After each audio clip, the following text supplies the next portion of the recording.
konvoy. Bante ng konti, bante ng konti. Para makadaan yung konvoy dito.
Dumating na mga kababayan ang 18 Marines, pero pinipigilan nila na papasukin para hindi mailantad ang katotohanan ng matinding kawatan dito sa Pilipinas.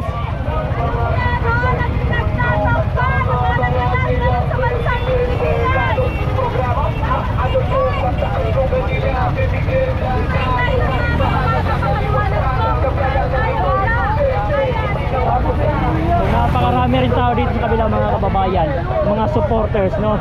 At nakaantabay na ho dito ang 18 Marines.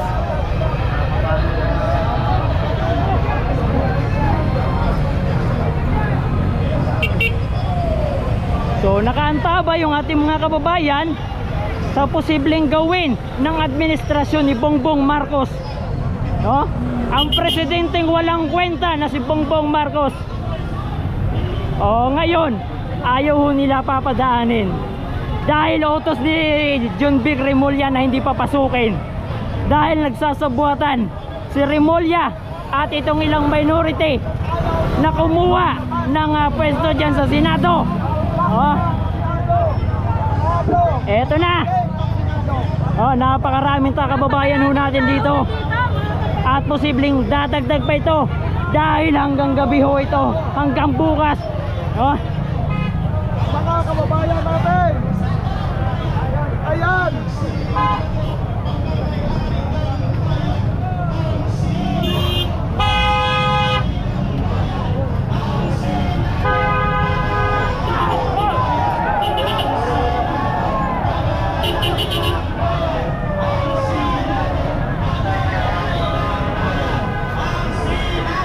Pagmamayari ng bayan.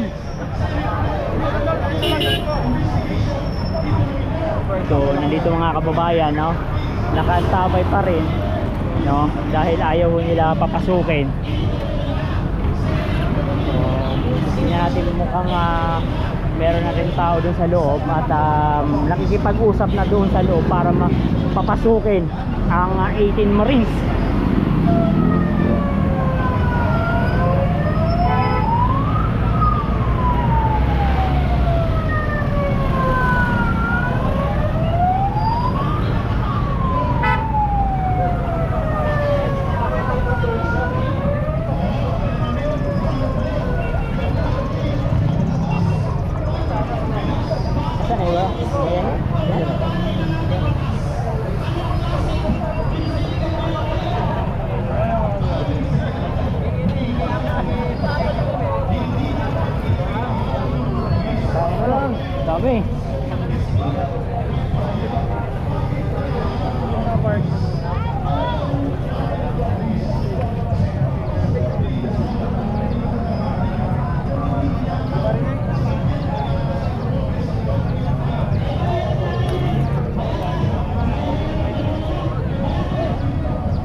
Ay tayo namimili sa mga tindahan at ninanakaw lang ng mga politiko ang kabalambayan? Hindi!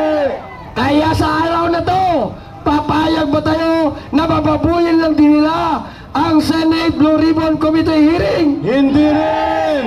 Kaya mga kababayan, sa araw na to, tayo po ay ilalabas na po yung ating galit. Ilalabas na po natin ang ating hinanakit.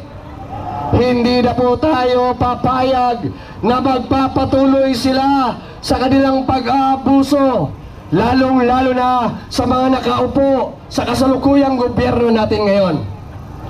Kung kaya't amin pong binabalaan ang lahat ng mga nasa gobyerno, kasama na din po ang mga nasa kapulisan. Hanggat maaari po sana hindi po hahantong sa masakit at madugo ang araw na to. At iiwasan natin yan. Iiwasan po sana natin ang magkaroon pa ng mga sakitan dahil po tayo ay kapwa Pilipino. Kaya po kami ngayon, nakikiusap kami sa lahat, lalong-lalo na ang mga nasa loob. Ilagay nyo lamang po sa ayos at ayon sa konstitusyon ang mga bagay-bagay na ginagawa nyong desisyon dyan sa loob ng Senado. Dahil nagmamatiyag po kami, nanonood po kami